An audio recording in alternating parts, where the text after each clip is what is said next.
Welcome again to another episode of the MMA RunDown. I'm Drew Shannon. I'm Albert Cameron. We have got another action-packed week for you in the world of mixed martial arts. Albert, what do we have coming up? Well, we got our news and notes because we got viewers who want to stay informed. Exactly. We've also got the questions on everybody's mind. Who from Strikeforce is going to the UFC? Yes. We have a list. It's not comprehensive or exhaustive, but some pretty big names I think our viewers are going to be kind of happy with. Of course, we got the Spotlight fight, one of the better fights from CD7, and then we've also got the mailbag and all the fun stuff that we've all come to love. All right, well, stick around. It's all coming up next on the MMA RunDown. We'll be back.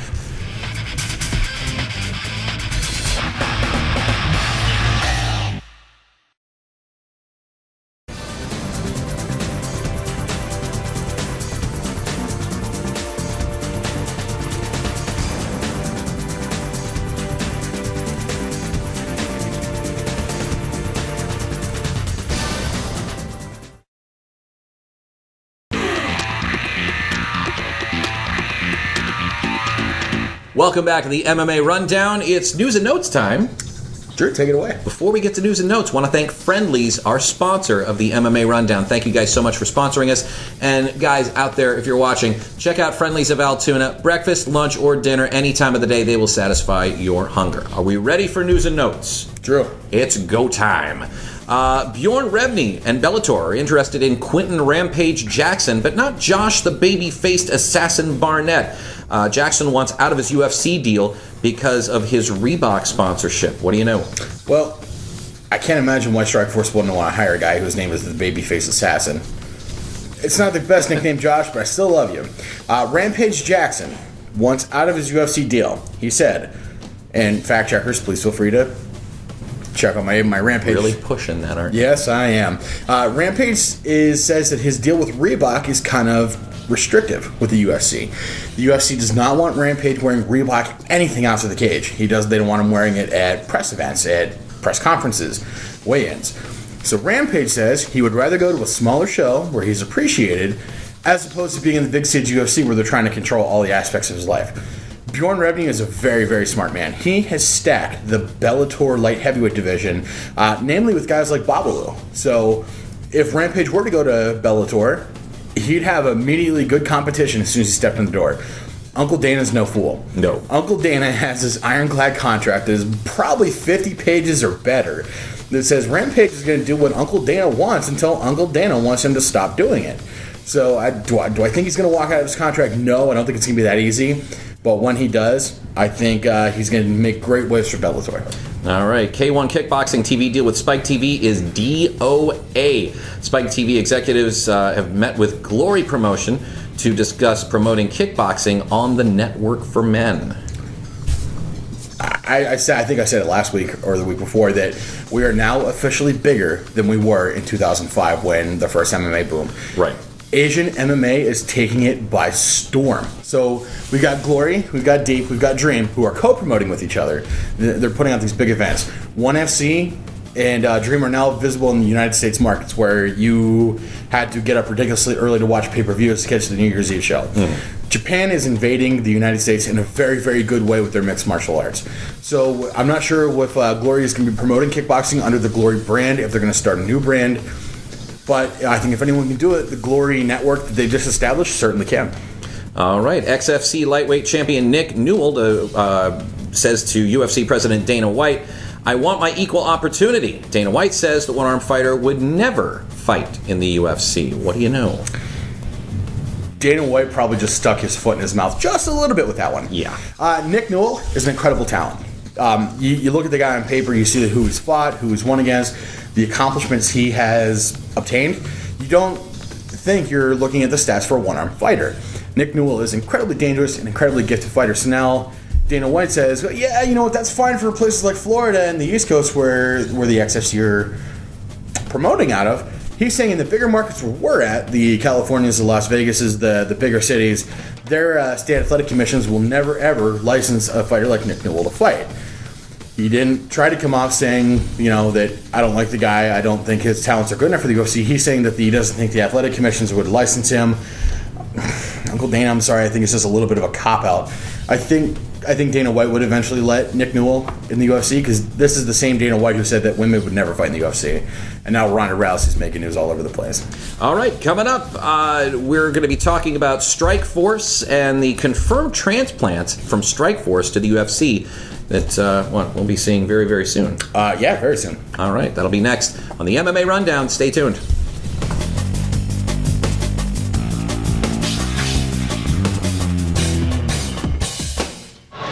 Drew, thank you very much again. A fairly decent night here at Valley Fight League here in the Jaffa Shrine. For tonight's pro card, we had Matt Dean versus Corey Popans.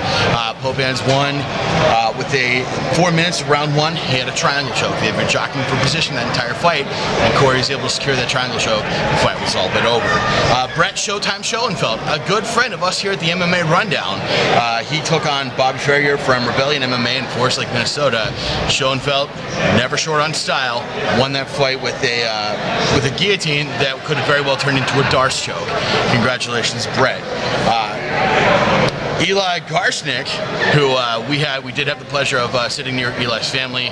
They're very, very supportive. Eli Garsnick won via tap out with a key lock over Donald Crawford Jr.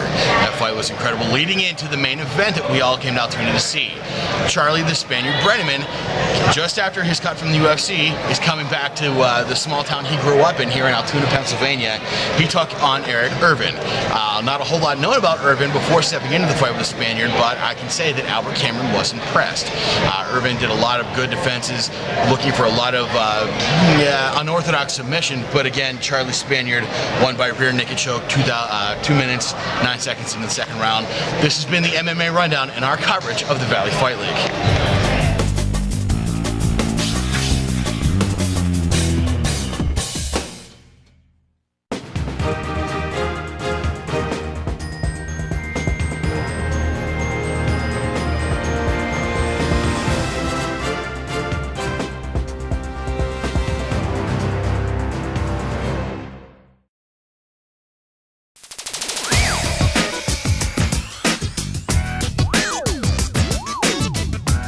Welcome back to the MMA Rundown. Albert, Strikeforce is all but a memory right now. The pay-per-view not doing that well. I think only about 300,000 buys? Wasn't a whole lot. No, it wasn't even a pay-per-view. It was on Showtime. It was on Showtime. It was on Showtime. And they were supposed to have a free preview weekend that weekend, too. You know, that could be a reason why Uncle Dana says, we're going to quit wasting the capital and we're going to focus on the UFC. All right, so we have a list of confirmed transplants from Strikeforce to the UFC. This list is not exhaustive. It's not, the complete list? Deals are going to be offered, made all throughout probably the next couple months. These guys are going to go out and prove themselves in smaller shows. UFC will offer them deals. This is what we know right now. All right. The noble names. All right, here are the names. Heavyweight, Daniel Cormier. The guy who beat Josh Barnett in the heavyweight Grand Prix for Strikeforce. A couple months ago, we broke the news that Frank Mir was supposed to go to Strikeforce to fight Cormier. That didn't happen, but Cormier is coming to the UFC. He's going to fight Frank Mir. That's a heavyweight fight that I'm particularly looking forward to. All right, light heavyweight division is Gegard Mousasi. Mousasi was involved in the M1 stuff with Fedor, because when Fedor Emelianenko was negotiating with the UFC refused to co-promote with M1 Global. Mm-hmm. So M1 Global's like, okay, that's fine. We're going to go talk to Strikeforce, and that's how we got Fedor. We got Mousasi on the card. Mousasi's an absolute stud, and I don't think he couldn't be affiliated with M1 anymore if he's going to the UFC. Right. But he's an absolute stud. I'd have to think the light heavyweights in the UFC are now on notice. All right, got 5 of the middleweight division here. Let's start off with Luke Rockhold. Rockhold's a stud. Rockhold's a stud. He's proven himself a couple times. He's had some good high-profile fights. I think he was UFC ready before this all went down, but now that Strikeforce is no longer an option, Rockhold's right where he belongs. All right, Jacare Souza. You know the MMA hipsters, like the guys who go around like name dropping, saying, "Oh, these guys are the greatest. You haven't heard them. You haven't watched MMA." Mm-hmm. Jacare is one of those names. Jacare is an absolute beast. I don't think he's going to beat Anderson Silva, not by a long shot. But once Silva finally retires, I think Jacare is going to be there to claim a mantle. All right, Tim Kennedy. Kennedy's another stud. He's right up there with Rockhold. He's done a lot of good work. He's proven himself in a lot of big fights. I don't think he's going to quite be a gatekeeper. I don't think he's going to be like the lower middleweight. Mm. But I don't know how soon he's going to be in contention, if at all. All right, Roger Gracie. He's from the famous Gracie fighting clan. He's got ground skills for days. Hodger and Gracie, I think, are the two that are... Hodger and Daniel are the two Gracies that are probably in the most active competition right now. The last Gracie before Hodger was Henzo. So, I mean, it's the UFC. The UFC was built by the Gracies. It only makes sense for a Gracie to be in the UFC. There you go. All right. And Lorenz Larkin. A really good middleweight. It's kind of hard to describe how these guys fight. It's like looking at a picture of oxygen and trying to breathe. You really only get the full effect when these guys are fighting. All right, let's look in the welterweight division. Nate Marquardt, former UFC middleweight contender. Marquardt got stomped in the UFC middleweight division. He's dead. His battles with Yushin Okami, I think, were just too much for him. So he goes down to welterweight, not so much because the competition's easier at welterweight. It's because now he has more lean body mass at welterweight. And he did very, very well in Strikeforce welterweight division. 170 pounds, welterweight. We'll get it right. He did very well in Strikeforce's welterweight division, but now welterweight in the UFC is a lot different. We have George St. Pierre, who's sitting on top of the mountain. We got Carlos Condit. We got a lot of big names that Marquardt's just not going to blow through. All right, let's move on to the lightweight division. We have about five names in that as well. Gilbert Melendez. Huge name. That is huge for the UFC. I think the UFC has been trying to negotiate with Melendez before. This is one of those, golden eggs that the goose just laid for the UFC. All right, Josh Thompson. He's right up there. Josh Thompson's right up there. He was still is a lightweight stud. I don't know if his stock might have gone down in the last couple years, but it's still pretty big for us. All right, looking at KJ Noons. I don't like KJ Noons. Wow. It's not. He likes you, I'm sure. Well, it's not that I don't like him personally. It's just that I've never seen him fight where I was overly impressed. Right. Anytime the guys hit the newspapers, the press, he's always complaining about something, and we all know how Dana White responds to that. Yeah. You get your walking paper. So the fact that KJ Noons was signed it's surprising. I hope he does very, very well, but I hope he holds his tongue at the same time. Okay. Let's see. Ryan Couture, who of course the son of the natural Randy Couture. Randy Couture spent his entire UFC career setting bars and setting records. Randy and Ryan Couture are now the first father-son duo to ever fight in the UFC, which is good for them because there were still Ken and Ryan Shamrock. So there's all these famous fighting families going around. Right. So the Couture family is now the first father-son duo in the UFC. Ryan Shamrock, not the Ryan Shamrock from... No, not the woman from WWF programming. I'm talking about his actual son Ryan. That's creepy. He named him that, but yeah, I'm sorry I brought that up. I still love you. And former IFL fighter Pat Healy. I love the IFL, and I like Pat Healy. Good for him. I hope he does very, very well. I think that a lot of our viewers haven't embraced the IFL, and I encourage you to do so. The IFL has a Greatest Knockouts and Submissions DVD that you get to see a lot of Pat Healy's work. If you haven't seen him in Strikeforce, I recommend picking it up. All right. That is our list. The confirmed transplants from Strikeforce to the UFC. Again, not an exhaustive list, but it's a list nonetheless. And it's going to be really interesting to see what happens in the weeks and months to come as these fighters come into the UFC and more fighters may be brought in as well as deals are brokered and made. Oh, yeah. No, I think what a lot of the guys who haven't been performing in the UFC need to be worried about is now we have all this fresh talent. Right. So now the guys who aren't performing, well, what are they going to do? They're going to have to step up their game. You have to go big, go hard, or go home. Right. There's always Bellator. All right, coming up, our spotlight fight, rounds 2 and 3 of Kyle Dunmeyer versus Desmond Carroll. You're watching the MMA Rundown. Stay tuned. Chip Snyder getting ready to start the second round. Dunmeyer does have a lot of support here in Altoona tonight. You ready? Come on, let's do it. Cage is locked. The bell has rung. Oh, solid shots. Carroll with a nice kick. Carroll looks as comfortable on his feet as he does on the ground, which is good for Carroll. I don't know how that affects Dunmeyer's game. Dunmeyer does look like he does have some solid amateur wrestling chops. Oh! Stay there, Cal.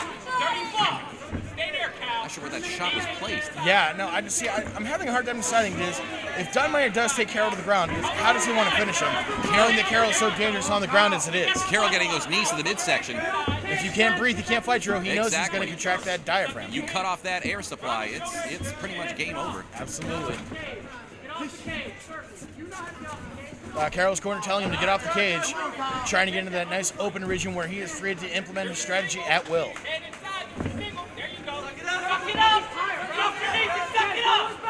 Dunmeyer's corner telling him to suck it up and get off his knees. Yep. You know, Carroll getting those shots into the ribcage. Both these guys are scoring shots, but still not enough to declare someone has a clean advantage like McAleer did in his fight against Lee tonight. Oh, Dunmeyer with that wrestling again. Nice. As you can hear behind us, Kyle Dunmeyer's fans. Sure, how big of a full force. Oh, now see, he doesn't have a rear naked choke. He has more of a neck crank, which Does is he have kind of illegal. And he let go. Chip Snyder's watching this very, very carefully because if Carroll goes down in a certain way, that neck crank then becomes illegal. Dunmeyer with both hooks in. The jiu-jitsu technician, Carroll, can't be comfortable here with Dunmeyer being so dominant. Dunmeyer is not on the cage right now. 10 seconds. He's got it. He's got to do it now if he's going to win this. Drew, this is what Dunmeyer needs to do. He needs to score these points now. Excellent second round. Wow.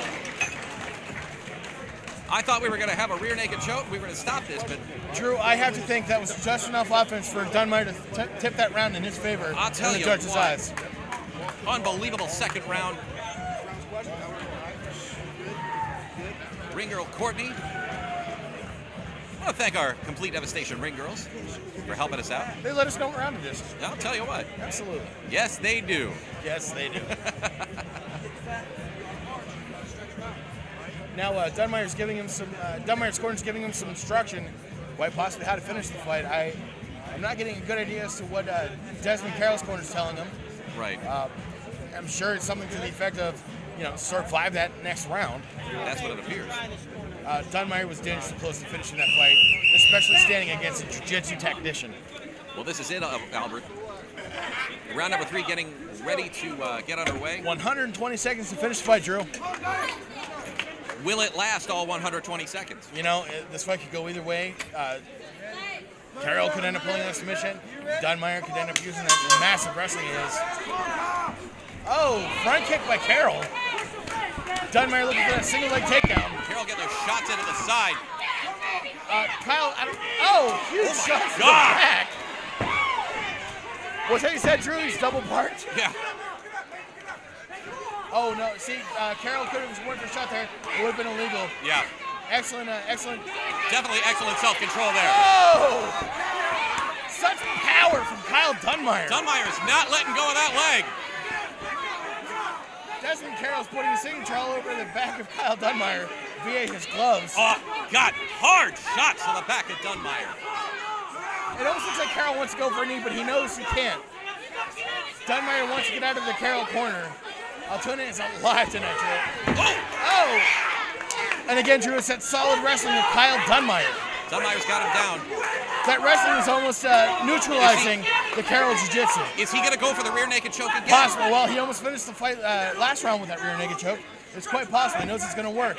Or he could be going for a triangle or armbar from over the top. That's what it looks like.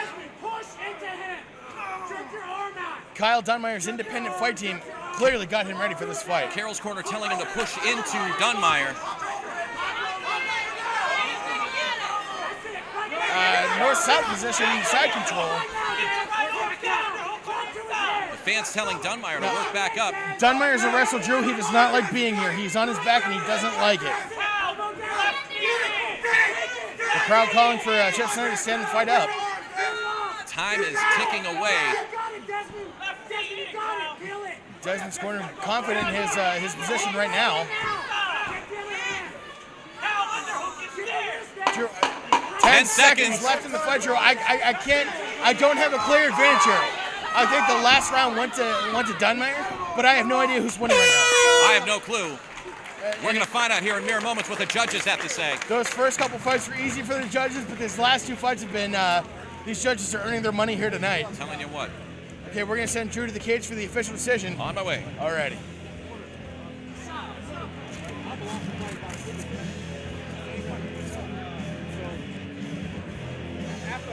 Coming up after this fight, we've got history in the cage. We've got Maggie O'Neill versus Courtney Kern. The first female fight in the region. We're happy to bring it to you. But first, we've got to find out who won this fight. Kyle Dunmeyer's wrestling was almost too much for Desmond Carroll, but Desmond Carroll did not stop. I'm just eager as everyone here at home to find out who won this fight. This is incredible. Chip Snyder, our third man in the ring, in the cage tonight. Chip Snyder doing an excellent job. And of course, we'd like to thank all of our guys at Nova 6 for doing our audio and visual here tonight. These guys are awesome. They're excellent. I sound great because of the guys at Nova 6. Ladies and gentlemen, the judges have rendered their decision. Judge number 1 scores this bout 28-29. Judge number 2 scores this bout 28-29.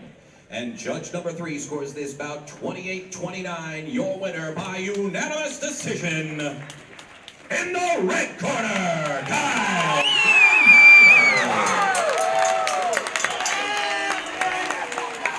At the end of the day, Kyle Dunmeyer's wrestling was enough to get the win. Congratulations, Kyle Dunmeyer.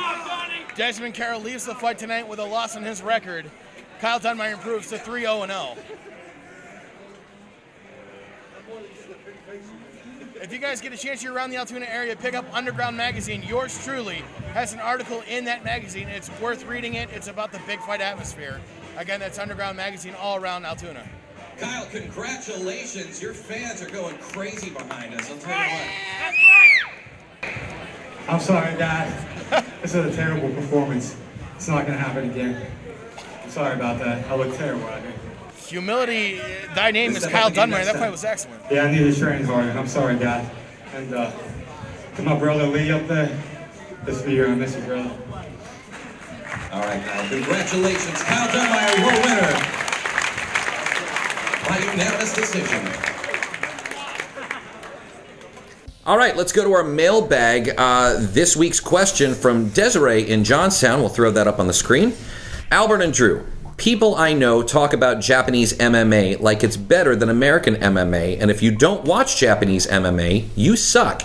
Can you tell me the difference between the two and which is really better? Albert, I'll let you field that. Well, there is a palatable difference, and that difference mainly comes from the cultural differences of sport athletic commissions.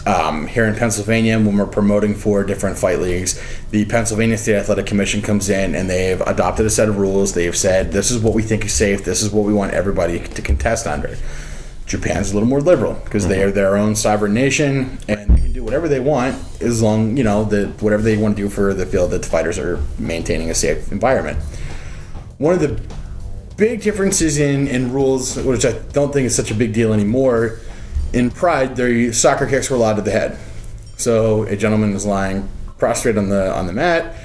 There's nothing stopping you from coming up and just soccer kicking him in the head.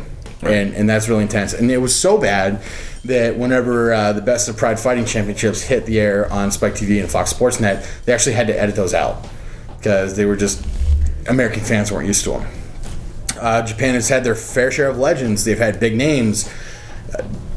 Which one I don't think either of them is better. I think American MMA is a little more exciting for the casual fan to watch because you already know the cultural ins and outs. Whereas in Japan, the Japanese fans, they won't cheer until something's going on. So Drew and I are circling around the ring at each other.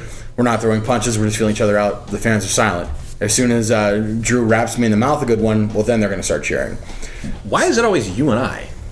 Because we're right here. It's easy to visualize. Oh, okay. Yeah. Yeah. Or wrap your head around that vision. All right. Even those two guys up there, they're fighting and the Japanese fans won't cheer until something significant happens. Wait, we actually show stuff on that TV? Oh, you didn't notice? Oh, you carry on the show. Okay. So, the Japanese fans they're doing their own thing. They're watching their fights their own way. I don't think either of them's better. It's just for what you're accustomed to and what you're used to seeing. Go. All right. Well, we're done.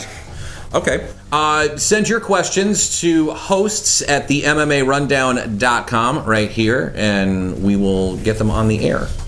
Well, today on What's Eating Albert Cameron, we want to talk about Calvin Ayre. Do you know who Calvin Ayre is? He's the owner of Bodog Online Poker, isn't he? He's the owner of Bodog Online Poker. Do you know what that guy knows? That guy knows online poker. I don't even know if he knows that well.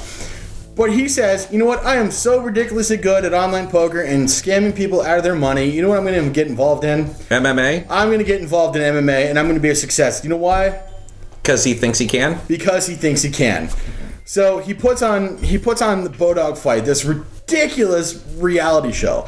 Because he's trying to compete with the Ultimate Fighter. Do you know who competes with the Ultimate Fighter? No one. No one. Seasons of the Ultimate Fighter don't even compare with the Ultimate Fighter. But Calvin Ayre, the poker expert, the guy who didn't even really invent the full house, let alone knowing how to put a guys in a house to fight, comes up with this ridiculous reality show where he's going to make us all love international MMA. He's going to bring the love back to the sport. Absolutely not. No. I like playing cards. I like playing poker. I refuse to do it for Bodog because we have this guy who's trying to put on an MMA show. It's a half-hour block. 10 minutes of the block is an advertisement for his poker company, and it's just videos of him playing volleyball on the beach with girls. That doesn't make me want to play poker. It makes me want to go to a beach. He should be advertising for a travel agency. But no, he's going to bring the love back to the sport. So he's going to take fighters that no one's ever heard of that are good in their own right. Don't let me put those guys on blast. Nope. But Calvin Ayre is going to promote these guys. He's going to bring the love back to the sport. Calvin Ayre couldn't produce a good MMA show, even if Dana White was whispering in his ear how to do it and giving him trade secrets.